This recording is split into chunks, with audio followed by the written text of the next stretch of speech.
Oh, yes.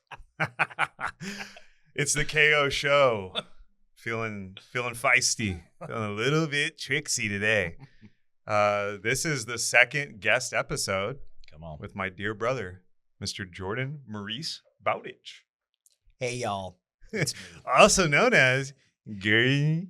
Good energy, Gary. Just here to have a good time and promote good vibes.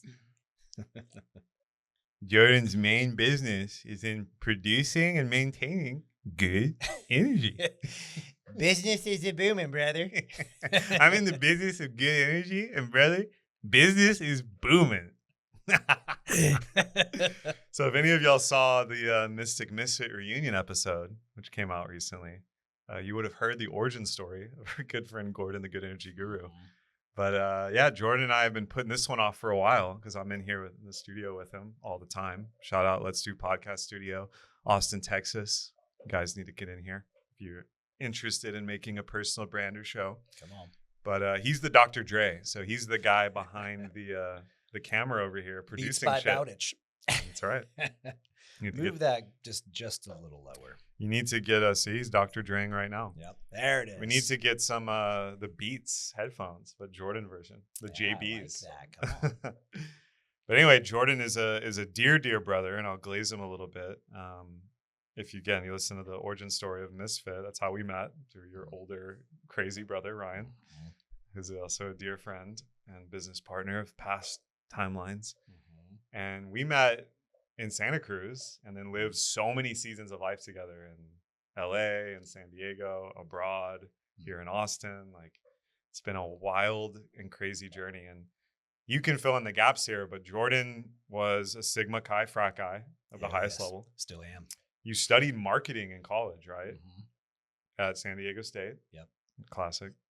And then for many years, you worked with nutrition, biohacking brands. Yes. One in particular we all know and love, Bulletproof. Come on. And similar to me, kind of like wormed your way through synchronicity into the entrepreneur journey. And now you're coach, retreat leader, a men's founder running, men's group events that are incredible and probably way beyond your wildest dreams back in like 2015 Santa Cruz, just being like, what the fuck am I doing with my life? For sure.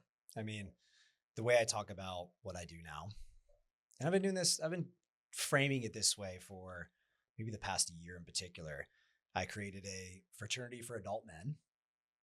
You can take the boy out the frat, can't take the frat out the boy. And those years were so fun and impactful for me, transitioning from, young man, kind of pretend adult, into actual-ish young man adult. And sex, drugs, and rock and roll. The stereotypes are there for a reason, and there's plenty of that. Rascals being rascally, And to be clear, you partook in all of that. I'll let you read between the lines.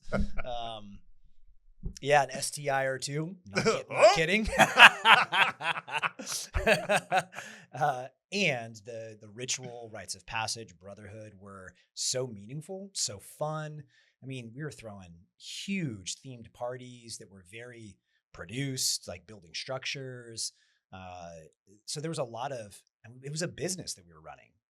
$250,000 a year in actual revenue that we were managing as 18, 19, 20-year-olds. That's like a grant from the university, right? To no, so that's from our members. You pay. Oh, right. It's like the between dues. Rent to dues, right. Exactly. Dues to the greater fraternity, and then also the chapter holds some of that. Wait, so they're making $250,000 a year. What are the dues and how many men? That's a lot. Yeah, I mean, let's see. Do the math. Usually a couple hundred active members at any given time. And I want to say it was like $800 a semester. Okay, so they're paying close to a G, and then it adds up. And yep. That did you get help from the university too? Or do they fund and support frats? You can get grants and stuff like that for sure from the school, from the national fraternity. So you can get some of that kind of stuff.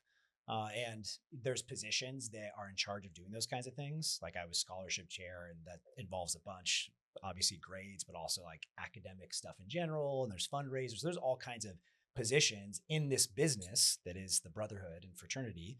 And then, we lived in a fraternity house with 45 guys, just fucking Animal House. If you've seen the movie, Oh, yeah. bro, that shit is like real, and no rules, $500 or $600 a month rent kind of a thing. And so that's just basically keeping the doors open and like patching holes in walls and all kinds of crazy shit like that. But it was incredible training ground. Like it was, Right. learned so much from that. And again, what really stuck with me was the brotherhood aspect of it. But then you get into the real world and it's like, how do I recapture that magic in a way that is appropriate and relevant to being a man that's got bigger responsibilities? And of course, getting into career and then marriage and kids. It's so many men, including myself. This is what inspired me to move in this direction. It's like, how do I recapture the magic of that and like the youthful, boyish beautifulness, but in a way that serves me as being a great man, not just having fun and fucking around and doing dumb shit. And that's how I describe my events, or I call them conscious bachelor parties. So a similar kind of energy. Right. I went to a lot of bachelor parties in my 20s, and I would come back from those feeling terrible because I did terrible things. And great stories, and I don't regret most of it, at least.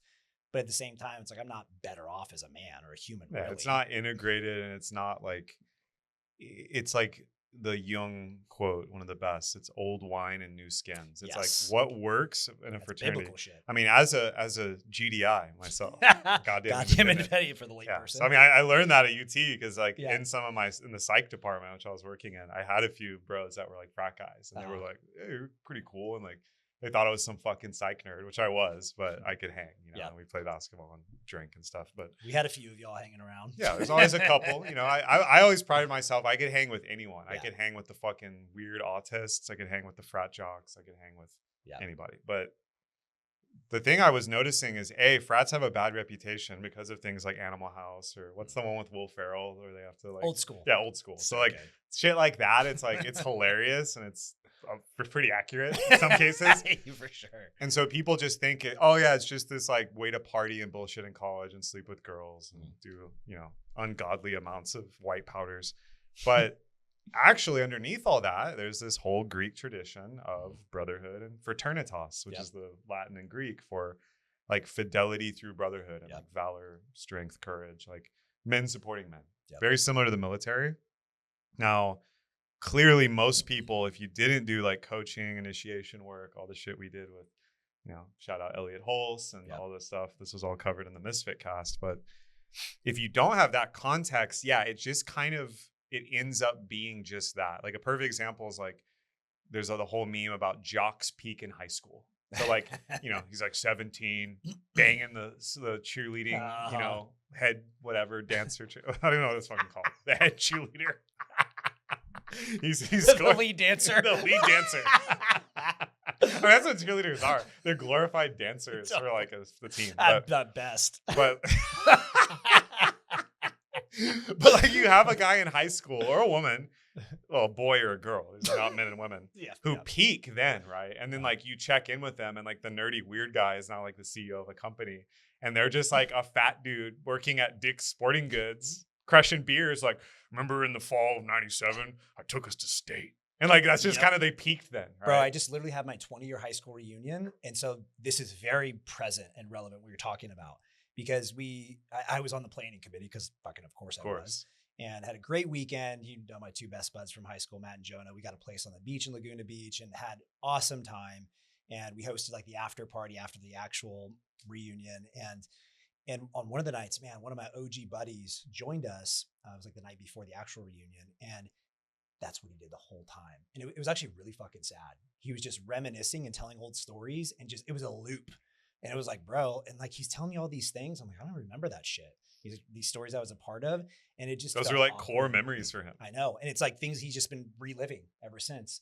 And he's like way overweight, and I can just feel a deep like depression and sadness under there, and a chasing of like a high of decades ago. Right. It was. Well, that was kind of my point. It's like, I was a late bloomer, so I saw the other side of this coin, where at those times when those guys were peaking, I had some game and I did my thing and I played sports, but like I was the smart guy. I wasn't at my peak yet, especially socially. Like if you met old Kevin and Jordan met, it would be pretty hilarious. because people just think, oh, you've always been this way. And I haven't. I was very introverted. I was very shy. And I saw that. I mean, I got it. Like, I remember some people messaged me, like, come to our, I was like, I'm not fucking going to that. A, I don't want to drive to Houston to do it. And B, like, I don't actually care. Honestly, I think it would be a fascinating social experiment. But college and fraternities, why I brought that up is like, for other men, they'd go to college and basically the fraternity is where they peak. Say they also maybe peaked in high school or not. Got the big man here. Just he's our chaperone for this episode. If you don't know, this is Sarge, Jordan's giant Great Dane puppy, who's always in the studio. And also the haters that are hating on Sarge, just want you to know, go fuck yourselves. A lot of guys, and this is what I noticed in like the LinkedIn culture and in academia, because I wanted to do PhD psychology, and all the fraternity mentors, like this was in Austin at UT when I was Austin before it was cool. Mm-hmm. It was like a business network.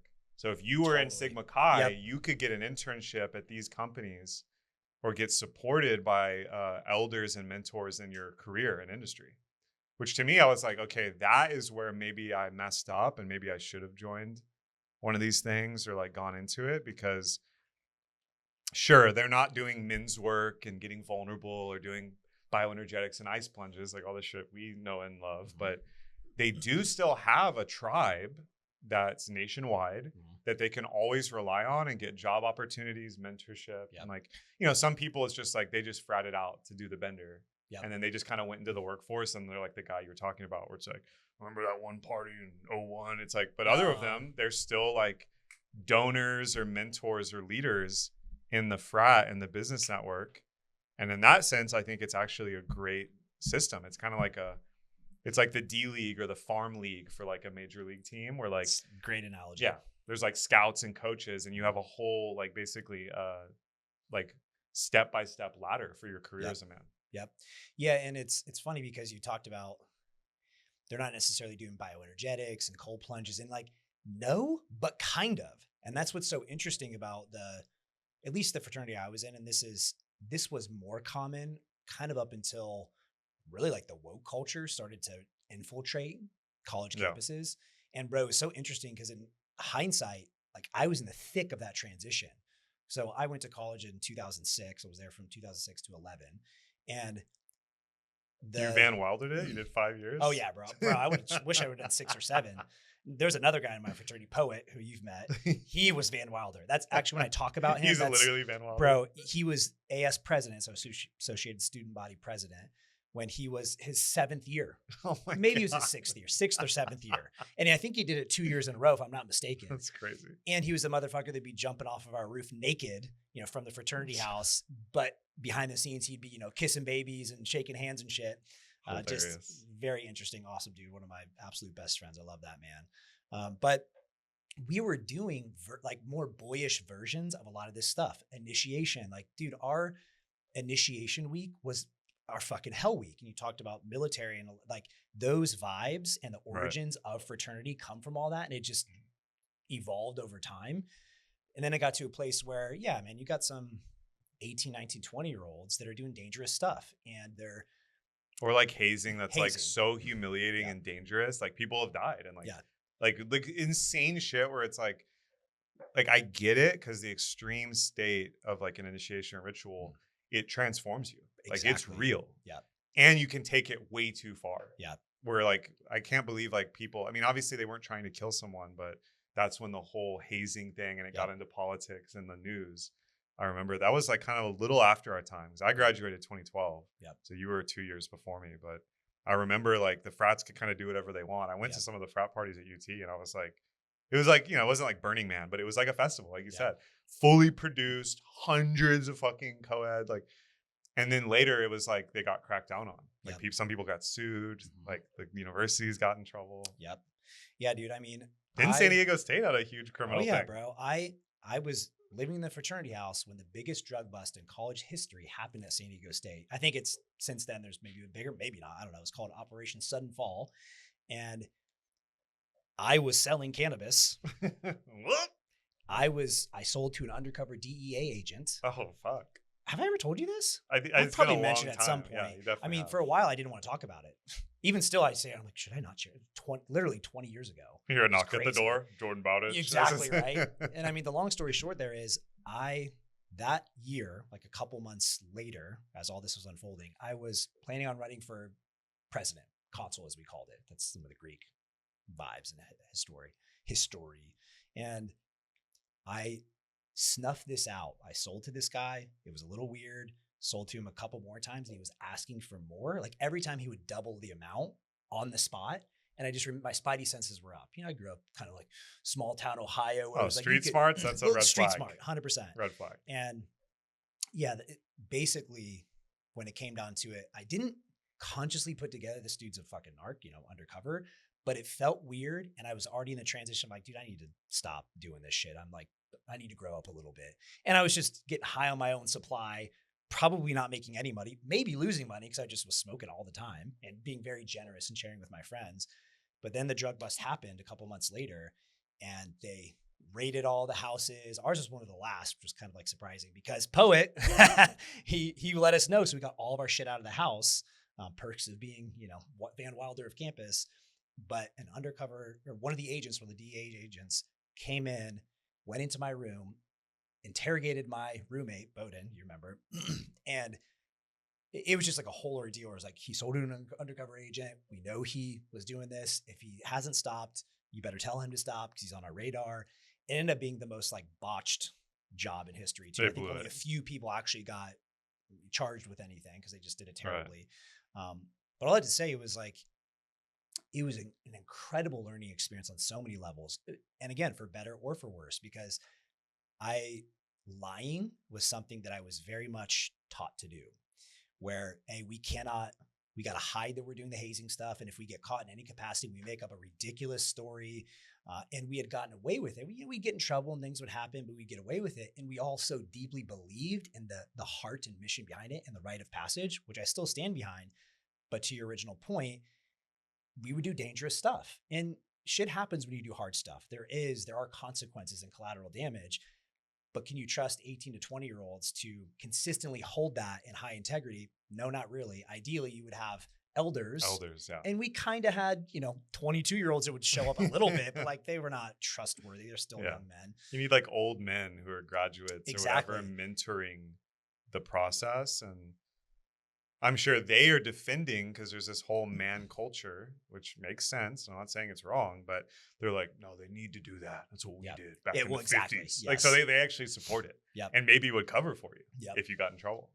Well, so I took over for the chapter advisor a few years after I graduated. This guy was like a 70-year-old dude who was trying to get out of it forever, but nobody wanted to take it over because everyone who knew this is a risk and an undertaking that you wouldn't take on lightly. Me being young, dumb, and full of cum and wanting to continue to live this life, because then I'm working at a market research company, waking up early, going into an office cubicle. And it was actually a decent job for a first job, but it was not glamorous. And so I was trying to figure out, how do I be a part of this brotherhood and like mentor guys? Because I really enjoyed doing that too. And I just wanted to continue that in some way. And they ended up getting caught, as they do, as it happens. And the administration, over those few years in particular, started to get filled with like woke culture and DEI type of stuff. What year is this? Was that the end of your tenure? This would have been after I graduated. So call it like 2015. Yeah. So this is when the rise of Jordan Peterson started. Yeah. Bill C-16 in Canada, the gender shit. Like this is when it really started, because all that shit, like the gender thing where it's like, I'm Caesar and you're going to be fined if you don't say it. That like the universities were like, yep, this sounds like a great idea. Yeah. And now that I think about it, it's probably actually even more so like 2013, 14. It was that range. It was just getting 2012 started. to like 2015, somewhere in that range. And they got caught for hazing, and they had a gay person was running, and like LGBTQ plus, all those things were just starting to really, it was going over the top. Again, in hindsight, I now really see it for what it was. Because at that time, I remember I voted for like gay marriage was one of the first things that I voted for. Because back then it wasn't like weird. It's like, of course, it's chill. Yeah. Like it's California. Yeah. And so anyway, they got caught for hazing, and it turned into like they were the example. They got kicked off campus. And just to circle back to the lying thing, I advised them to lie. I was like, hey, and I helped them make this elaborate story of the hazing and that it was a few bad apples and that it's, only this part and like blah, blah, blah. And once you are trying to tell a detailed lie, you're done. You can't keep You're fucking done. You can't, a couple hundred guys trying to all tell the same story. Some one idiot ruins the whole thing. Good luck. Instantly. Yeah. So that's crazy though that, well, this goes deep into some of the GOATs that we both know. Joseph Campbell, of course, Hero's Journey, and then Robert Moore, who wrote co-wrote with Gillette, King, Warrior, Lover, Magician, and also The Archetype of Initiation, which is what Elliot advised we read back when we were doing Grounding Camp, Grounding Man, which he was a deep student of this work. And in that book, he talks about basically, women get initiated by biology. So when women bleed, they become a woman and they can get pregnant. And then when they have a kid, you're a woman. Like a child comes out of your body, your whole physiology and psychology changes, and you're kind of auto-initiated. Like you don't need to go, like that is the ritual, right? Yep. So obviously you still need wise women around you with sisterhood. You need women supporting you, but women get it automatically, whereas men don't. There's men that go to the grave and are running Congress or the military or whatever, and they're actually like 11-year-old boys in a fucking man's body making terrible decisions. And Moore in this book, which I can't recommend enough, R.I.P. Robert Moore. I don't believe that he committed suicide, by the way. He got suicided because he was helping men heal in America through the Minnesota Men's Conference and all this stuff, which tells you he was a threat, that all this like controversy surrounds his death and the death of his wife, which is so tragic. Anyway, he's like, all that's left to men now are gangs, which is the main way men get initiated in the street, is like, hey, go kill that guy or go do this deal or beat the shit out of it. Like you get jumped into a gang where they beat the shit out of you. Fucking terrible, but it's warrior culture and it works if you're in that like segment of society. So it's gangs, the military, frats, and then sports to some level. And like when you turn 21, getting hammered drunk, like there's like all these pseudo initiations. Right. And they're all they're pseudo initiations where they have the characteristics of initiation, which are containment. You're in a container, whether that's time or with certain men. You enter a liminal or transformational space where you have to go beyond yourself through pain, deprivation, challenge, fasting, a joint task with other men. Your old self gets melted down, and then there's a clincher and sealing of the initiation with the bestowment of a blessing or like an achievement. And then you take on a new role, right? Tribes used to do this, where they take the kids away from the women and their mother, take them off into the woods wearing masks, tell them the story or the song of the men. Maybe they'd have to fight or wrestle or get their ass beat, or they'd have to hunt for the first time, or they ingest an ordeal poison or psychedelic, herb that completely, there's many ways to do it. But our society completely lost this because our fathers weren't initiated. Their fathers weren't initiated. And back on until you hit the village, or, I say indigenous, like indigenous is another thing that's been co-opted by the woke people. It's only brown people in the Amazon. No, guess what? We have indigenous ancestors too. That were straight up white, European, pagan, earth people. And they were just as indigenous as the Shipibo in the Amazon. And like, it's different because Europe got, so subsumed by civilization. Those cultures have kept their traditions longer because they're so remote. So anyway, I love this stuff. I had someone in my comments recently be like, you don't know anything about indigenous culture and tradition. It's like, I've actually studied a lot and I'm super fascinated by it. You, bitch. But shut the fuck up. But yeah, to that point, these institutions like fraternities, and the whole reason I went into this rabbit hole is because now, and to my mind, you might be the only one. I haven't seen any coach or personal brand that's consciously, and maybe sometimes unconsciously, fun consciously, brother, using fraternity coded, let's say, ritual in retreats and men's work. I mean, I don't even know if you know this. I rebranded the name of my core men's group to Fraternity. So it's now called Fraternity, which I've had that idea, but I've dismissed it very quickly. It's like, dude, I can't. That's Will it be bad marketing? Yeah, all that kind of stuff. And it's like, dude, this is it though. This is me. This is the work I do. This is what I believe in. And it's also a reclamation of fraternitas and the origin and etymology of that. which is so rich. And just fraternal brotherhood, all of that is what I do and what I love. And the twist of the fratty shit is very much there. Like we do Bro Olympics at my retreats. And it's one of my favorite aspects of the experience. It's and fucking best. It's so good. We just compete for a few hours. We have teams, which is core to being a man, is fucking competing and competitive sports and playing games and winning and losing and talking shit. And so we do that. And at the end, the first place loser, i.e. second place, gets paddled by the winner. So literally pull their fucking pants down and bare ass paddle, which we did that shit in my fraternity. If you got in trouble or you did something egregious, you would get paddled hard. And we would actually, what do I want to say? We would not vote. When you bet, we would like highest bidder, you know, like I'll pay $100 to spank that guy. And I did this before. There was a guy who I had some beef with, and he did some shit. Wanted to whoop his ass. And I wanted to fucking get his ass. So I don't remember, $20 maybe, which is kind of a lot, you know, when you're in college. And he pulls on his ass in front of the entire chapter, and he bends over the president's table. You know, it's a tradition, and like it's got a whole ritual around it, and it's hilarious. And guys are like yelling, and it's fucking rowdy.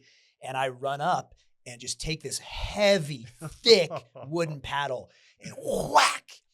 And it bloodies your ass. Depending on how well you do it or not, it can be something that leaves a big ass, you know, bruise and stuff. And, you know, at my events, we don't do it like that. It's still a hard paddle. It's like everyone's just like, they're about to hit like, we got to take him to the hospital. And they're like, oh fuck, I don't want to go to his event. I'm going to get my ass paddled. This is maybe I'm bloody. I need to rethink this marketing, huh? But, you know, he does pull his pants down, and in front of everybody with a pickleball paddle, which, you know, that'll hurt. You whack his ass, and it's red and it might bruise, but that's part of the somatic bioenergetic initiation. Like, hey, and it's all in good fun. We're laughing about it. Again, we're talking shit. There's the bro roast stuff. And then in the next moment, the very next workshop, we're doing confession session where we're sharing our deepest, darkest secrets and realizing that what's most personal is most universal. And my deepest shame, the times I was the most ruthless perpetrator and the most helpless victim, it's like, holy shit, you too? Wow. And I think that is my X factor sweet sauce, which is why I love what I do and why I'm so grateful that I'm in my calling. It's hard. It's not all rainbows and butterflies, but dude, if you're into that kind of thing, like you want your bro bone tickled, that's my sweet spot. While also becoming a better man and having meaningful fun, that's the shit. I can say, having been at multiple of your retreats and like facilitated there and gone through, I mean, even your bachelor party was an epic Bro Olympic. And that's what I love. One of the things I most love about you is like, I personally like it. So obviously there might be men watching. This isn't your cup of tea. Mm-hmm. Now, I regret to inform you, that means you're gay. I'm just kidding. Boys will be boys. Won't they? To clarify, you were actually a fag. That's what he meant to say. We did this on the Mystic. I mean, we can't help ourselves. We have to do it. Let's pause real quick. I need to get him. He's thirsty. Yeah. Back. And we're back. Welcome back. So we just did a little pisky and dealt with the doggo. What I was saying though is, for some men, you know, this isn't your cup of tea, and I get it. Like, I was a GDI. This is a frat bro, you know, but if we can make common cause and an alliance, then so too can you, brother. But the thing is like, are there aspects of the frat culture stuff that are rightfully judged as cringe by the most ultra spiritual coaches in Austin? I mean, of course. Yeah. And I would argue most men are acting like women in many cases. And, you know, if you're non-binary or gay or whatever, like I mean, you know, we make fun of stuff. Like, to be clear, like I want you to do you. I'm a libertarian. And don't make me like care about all your shit and speak your language, because I don't need to do that. I'm not going to make you speak mine. But most men are feminized, effeminate, or emasculated. This kind of work, especially in a retreat with a careful and intentional facilitator like Mr. JMO, it'll change your life. Yep. You will reactivate sexual power, financial power, career, assertiveness, purpose, because this is how it's always been done. You think a dude like in ancient times was like sitting around in a tent with his wife all day? No. He was out hunting, making war, building things, fighting with the other hunter who talked shit with him, and then they like came together, you know. iron sharpens iron is not just like a cool idea. It's a real thing. And that's what I think is is unique about your brand of work is, yes, there's the funny kind of like fratty part of it. That's like, you know, a little rascal. Yep. But the core of it is very powerful. And I expect men's work to continue to grow into a massive bull market. I had my agents the other day do an analysis of like the TAM, the total addressable market of men's work. It's insane. Billions and billions of men need it. Indeed. Yeah, and like whether that's your flavor, your cup of tea or not, which I would dare say, I would argue that most men, whether you're in a fraternity or not, like we all can relate to guy, locker room talk, and like all that stuff is fun, is nourishing, and is unique to being a man. And however, if that's it, like if that's all you got, okay, then there's not depth there. There's not. And at my retreats, I get to be a good steward on that front. And I've more than once, it's not super common. You gotta like reel it in. I got to reel it in. Because it gets out of control. Because it gets a little out of control. Well, because the inner child or little boy wants to play. And finally I can. And then it gets out of control because it's like, there's a little too much slap ass and paddling. Yep, exactly. and so that's on me to reel that in. But I love pushing that edge. And there's, to your point, of just so many who would have never been just hanging out with our woman all day. And most men, that's the majority of their life. They go to the office, they go home, they drink a beer, the classic, right? They're not getting any iron sharpens iron. They're not getting real brotherhood. They're not getting met with intensity, with like radical reflections. They're, not fast. And it's another thing that I did at this most recent retreat that's now going to become a staple of all of them is we fast for the first 36 hours. So we have like the Last Supper, as I like to call it, on the first night. And then for the next day and a half, we don't eat anything, which is great because I save money. My overhead's better. But in all sincerity, it's like, holy shit. Is it liquid fast? No, nothing, bro. Just dry. Well, water. But okay. Yeah, no, we're not having smoothies just or water. that kind of shit. And electrolytes, water, Right. electrolyte, and coffee. Classic. Right? Just that kind of stuff. Okay. Which, a little bit of the snake juice-esque. Exactly. Yeah. Because, man, it can be pretty brutal. And for guys, it's already. Well, in Texas, if you're not used to Texas and you're at an outdoor venue, you're going to get rocked by a 36-hour water fast for sure. Yeah. And I also took their phones away. That's huge. They didn't know that was coming. I told them about the fast because you kind of need to somewhat prepare for that. Although fucking anyone can do. You can do a it. 24-hour or 36-hour fast without any preparation. It was hard though. Like some guys, it really challenged them. But taking away their phones, that created a whole new vibe to it too, which was really cool. But yeah, again, on the other side of all of that, to your point, these guys went home, as they predictably do, and are having the most honest, important conversations of their lives. They're reassessing how their lives are oriented. They're oftentimes are losing a ton of weight, and not because they're necessarily trying to, right? It's funny because some guys find me and they like, are you like kind of a fitness coach? Because, got some muscles and shit. And it's a part of my background with biohacking and bulletproof and all that. But that is a symptom, a nice side effect, a natural cause or consequence of just being around men that are healthy inside and out, as above, so below. And I don't know if you ever saw that post that Brandon did a while ago, Brandon Hawk.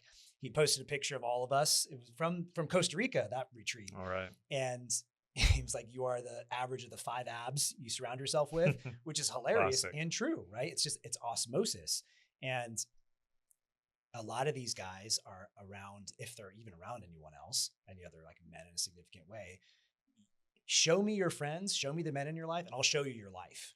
Like if you were to show me your closest 4 friends, their physical body and like their reality that they live in, as well as like their emotional health, I can tell you pretty much exactly who that person is. You show me their calendar, and then I'll be able to like, I got you. I don't know who said the quote. It's like, show me your calendar and your bank account, and I'll tell you what you actually care about. Totally. Not what you say, right? Yep.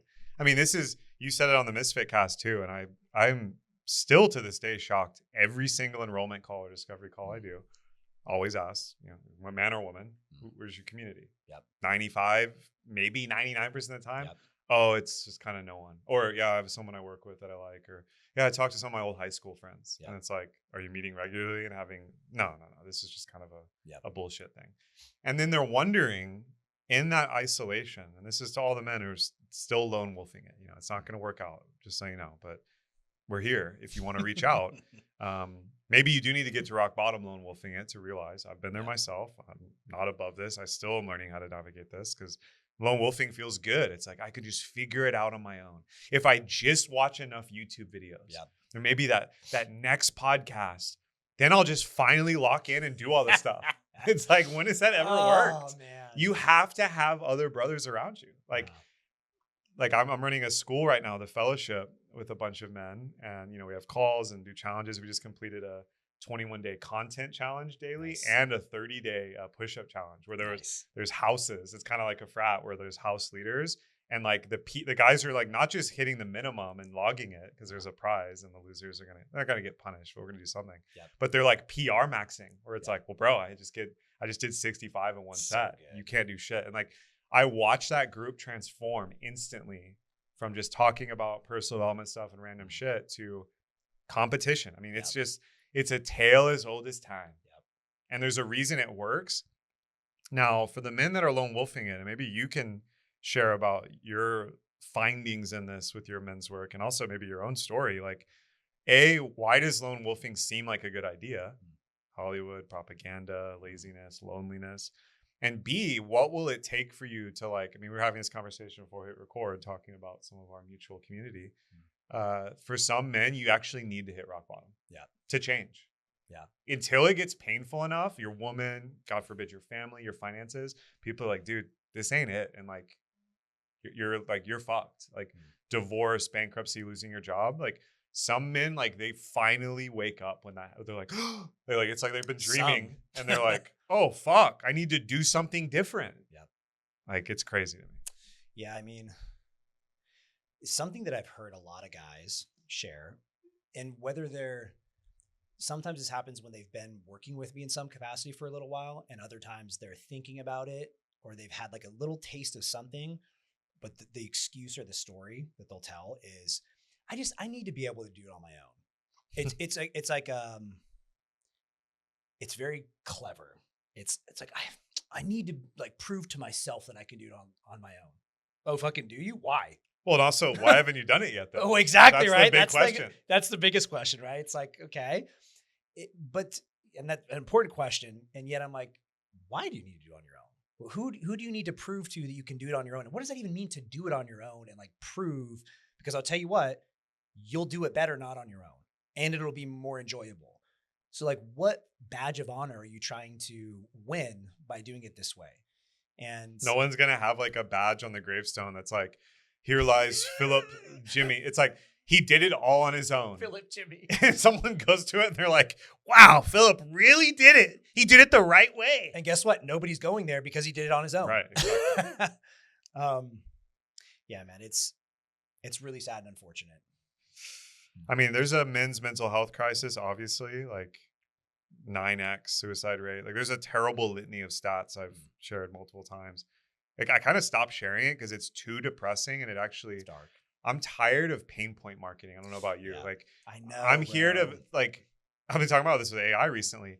No one can imagine a world where AI is good and like UBI or universal high income and all these big technological changes. Yeah. No one's saying it's good. Every person I know and everything online is pure bad, doom and gloom. And I'm like, whoa, we're creating our reality because we're dreaming reality into existence. That's why it's Magi Nation. It's a nation of magicians. I believe in all that stuff. Metaphysics and quantum physical math. Casting Prove spells. it, by the way. Yeah, it's all there. Spellcraft language. Now, why are so many men... Now, there's a dark timeline here where the propaganda, like, this is a great, crazy thought experiment. Think of all the shows we grew up watching. The Simpsons, Homer Simpson, Family Guy, Peter Griffin.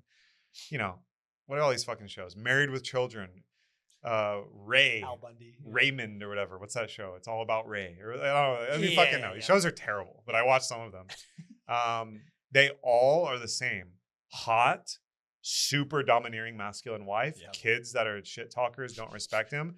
The dad is like a beer gut dumbass at every episode. King of Queens is another one. He just, every episode, he's like, huh? And he's like drinking beer. And it's like, honey, you mean da-da-da? And the whole family's like, shut up, dad. And then it's like laugh track. Bro, they're all disempowering. Damn, that's terrible. None of them, I know. Have you thought about this? There's some crazy clips of this that are dark where it does like a jump cut and like not a single one has a strong masculine father role model. Yeah. I mean, the first one that comes to mind, I'm actually finally reading the actual books by Martin right now. Game of Thrones, like Ned Stark is a strong masculine man and a good father and husband. Yeah. And they fucking kill him because he's honorable. Like that's like the first show. And I'm watching House of the Dragon 2 right now, which is fucking epic. There's no good male role models that we're raised with. Now you could say like classic Stoic saying, never, give over to cruelty or, like an evil intent. What can be given to ignorance, right? Yeah. But is it attribute malice? What you can attribute to ignorance. Now, is this just all these Hollywood producers, all the movies, all the things? They're all just like, oops, we forgot to make a positive male role model. Or is that intentional? Was it a reflection of society or is it impacting society? Right. Probably both. Totally. But to answer the question, which though it's really shocking to me, and obviously they have to invest and put skin in the game. They have to come to one of our events. They have to sign up for a coaching package. They have to enter a mentorship or men's group. But I'm always like, why don't you prioritize community? And they'll even say, oh yeah, I'm reading all this men's work stuff. Yeah, I've been thinking about Sacred Sons. I'm seeing Mankind Project, blah, blah, blah. But they never pull the trigger because they're talking stuff out of it. And I'm genuinely like curious and kind of sad. I'm like, why don't you value this? Or why don't you think it's da-da-da? And it's similar to, I need to be able to do this myself. I heard that one a lot as well, which is that's a whole podcast, just that statement and what it unpack it. But also it's like men have, and this is reflected in the stats, 80% of all consumer goods and personal development are purchased by women. Yep. So men have a thing, which I do too. I don't want to pay another man to tell me what to do. Oh yeah. And be in that authority thing. Yep. Because I can figure it out myself. It's like another layer of that, which I'm sure you've come across many times. Oh yeah. And yeah, dude, I get so sad, I cringe, I feel frustrated. And to your point of the rock bottom before, I think this is an important thing to note. There's been a couple times where I've actually gotten on a Zoom call with somebody who's been in a hotel room. Like this is a literal experience. One, wife cheated on him. Another, she kicked him out.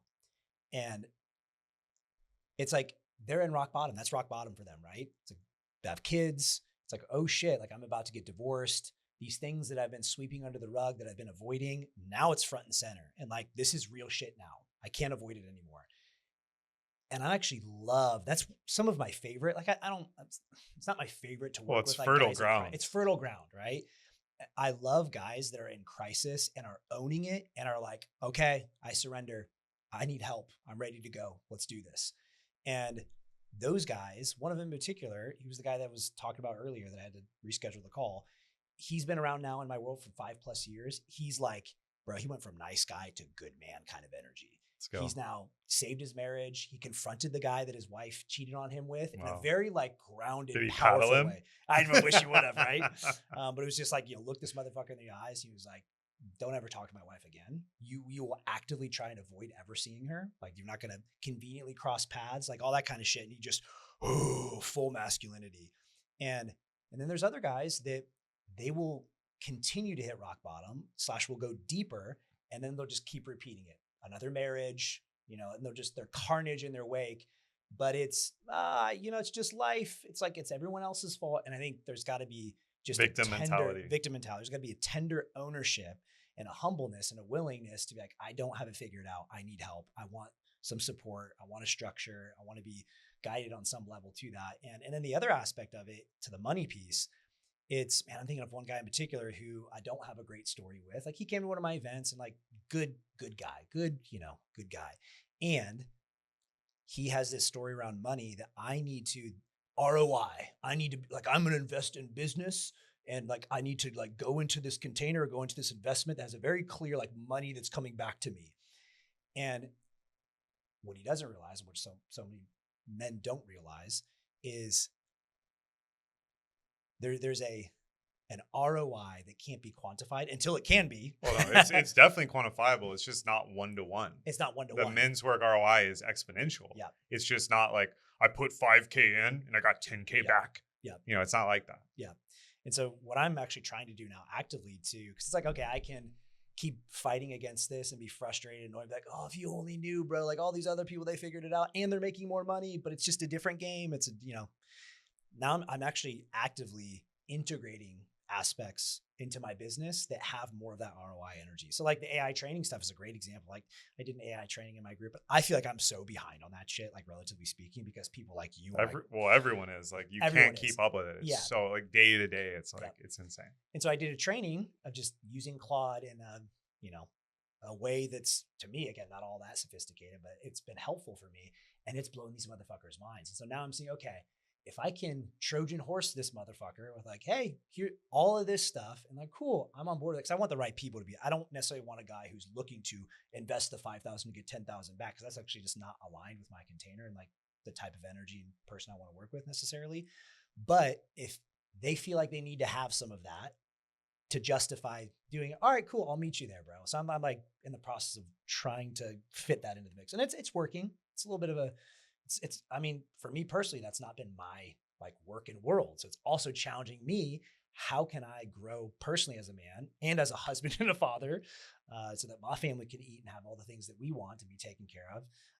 So it's another level of provision that I'm being called into. That's definitely uncomfortable, but very valuable. Yeah. I mean, a man, I think it's our good brother here, Jesse Elder. He talks about, is it war, wealth, and women? Yep. 3 So W's. Good. Fucking epic.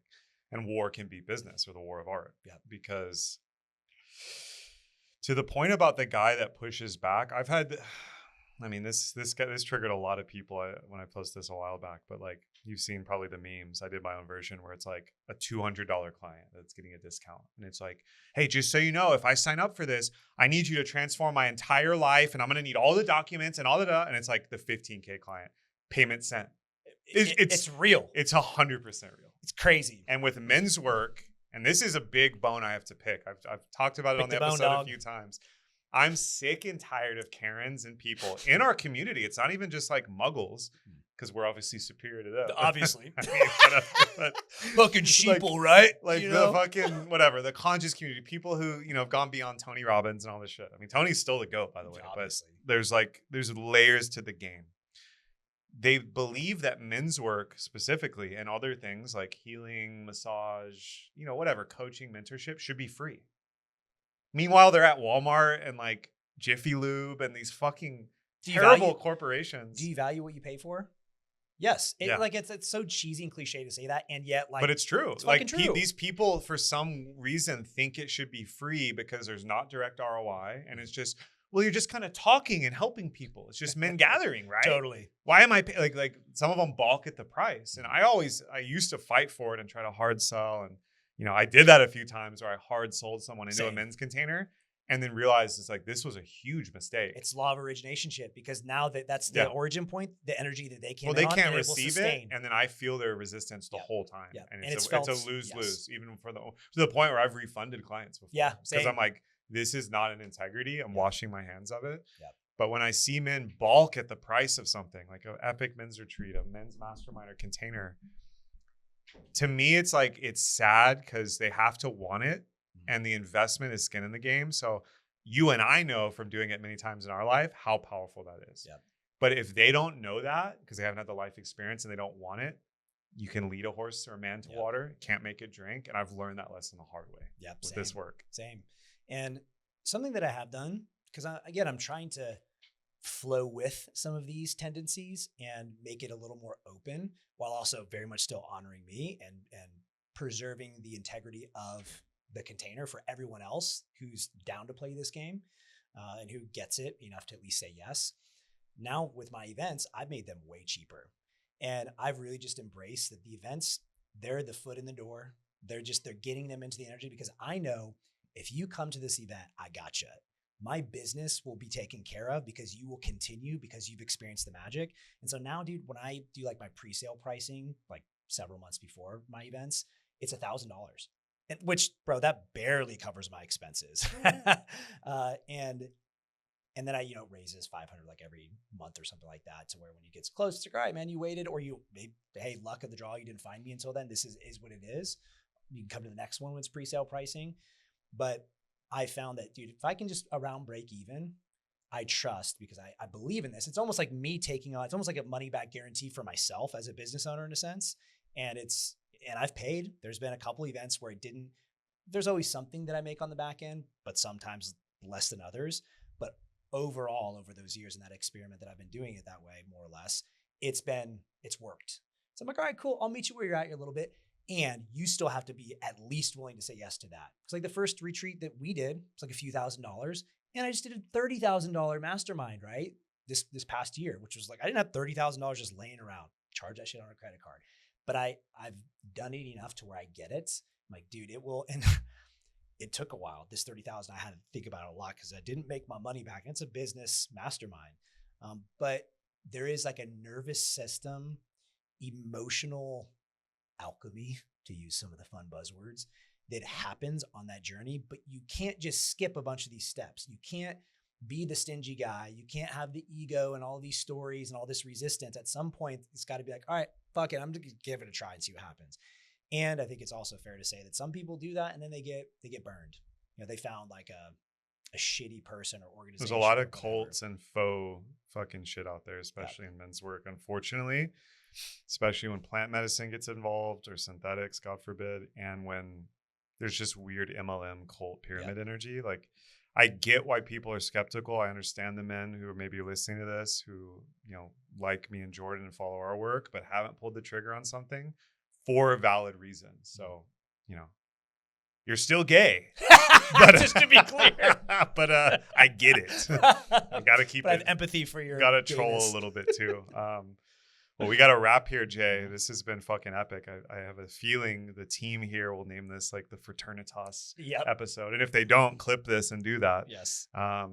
So much gold in here. Just always love riffing with you. And for the brothers watching, I mean, Jordan will be all in the show notes, but when is your next event and are there spots in your men's circle? Yeah, so my next event is, I do it every fall and every spring. And so my fall one is going to be November 12th to 15th here in Austin. And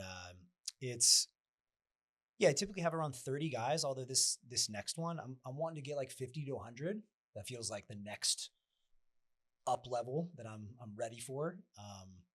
And yeah, right now the pre-sale pricing goes until the end of July. So I don't know when this will publish. It'll probably be over. Sorry. So it'll be like 1,500 or maybe a couple thousand, but even still, that's like, you can make that happen, brother. 100%. And man, something that I've done recently that feels really good. I literally just made this decision, even though I've thought about it for years now. I'm like doubling down on the fraternity model, like the actual fraternity of college kind of model, where you no longer can join my men's group until you are initiated through the Mandate Summit event. So I had a guy join this time and he threw the energy off, and I'm actually probably going to kick him out of the group. And it's not even like egregious. It's like, bro, you don't get it. You need to go through the initiation experience that we did. Then you can join the group. And it's tough, right? When somebody's willing to give you money, like, right. And I'm like, no, the mission is greater. And I can see the overarching theme and story and path that it's supposed to be. And I do, like in-person events that are just like a half day thing. Every month or two, you came to one of them and were a part of it, which was super fun. And on the horizon, we're going to do something even bigger together. And you come to my events usually and do something like playing with masks, freestyle, comedy, improv, or a little freestyle initiation. And I think you're planning on coming to the next one, right? Yeah. Great. So I'll be there too, y'all. So if you're watching this episode, I mean, this episode will be on Spotify and YouTube soon. But the clips, which is where all this shit gets discovered, because all you guys are fucking lurkers, still love you. You're going to come to the pricing tier when you come to it. So make sure you're following this man on Instagram, which is your main channel. Yep. You have other channels as well. I'll throw a couple things on there. So at Jordan Bowditch, JordanBowditch, Bowditch. It's my dad right there. You bow to the ditch. Exactly, bitch. And so Instagram is a place that I mostly play. And to check out my events, the mandate.events, the mandate.vip, the mandate.club. Those will take you to like various places for landing pages and sales pages and registration, checkout stuff. So the mandate.events is like the main spot. Yep. Mm-hmm. Super powerful. I mean, I've been obviously came up with this man doing events. So I know his pedigree, and his new evolution of events are truly one of one. especially if you're in Austin, you have no excuse. Come fucking hang with us and go Yep. through this experience. But even if you're somewhere else, this is worth flying out for. He just told you his costs. Like, you're getting in at cost. This is a portal into a world that's going to change your whole life. And for the brothers out there, you're not alone. Literally, you nearly need to reach out your hand and grasp the veiny, muscled hand of another brother. That's all you need to do. I got like, homoerotic there for a second. just reach out and join. Like, say yes, bond with other men, and everything in your life will get better, easier, unnecessary if you actually come in full force. And that is our money back guarantee promise here. And it's real because we both lived it and experienced it. So this has been the KO Show. As always, still only got 5 reviews on Spotify at time of recording, which I get. You know, it's a lot to ask to take 1 second to just click on, but please do. If you haven't subscribed, do hit the bell because these episodes are dope. And there's the feedback I'm getting from some of y'all is insane. And you're like, oh, so hungry for more. And most of you will see the clips. So if this is a clip somehow, please do smash that like button. Smash it. In terms of my work, you know, I'm AI pilled, as many of you will know from the show. So I'm not in retirement, but my men's work all happens on School. You can just search on the School Discovery, the fellowship. Myself and Kyle Anker co-run that. Super epic. It's an entry point. One day we'll be doing retreats, maybe even a collaboration between different House Orosz and House Bowditch will raise their banners together. I love it. In Costa Rica, which is where we want to do our first one, but maybe in Austin. So thank you guys. Jordan, you're the best. Love you, bro. See you next time.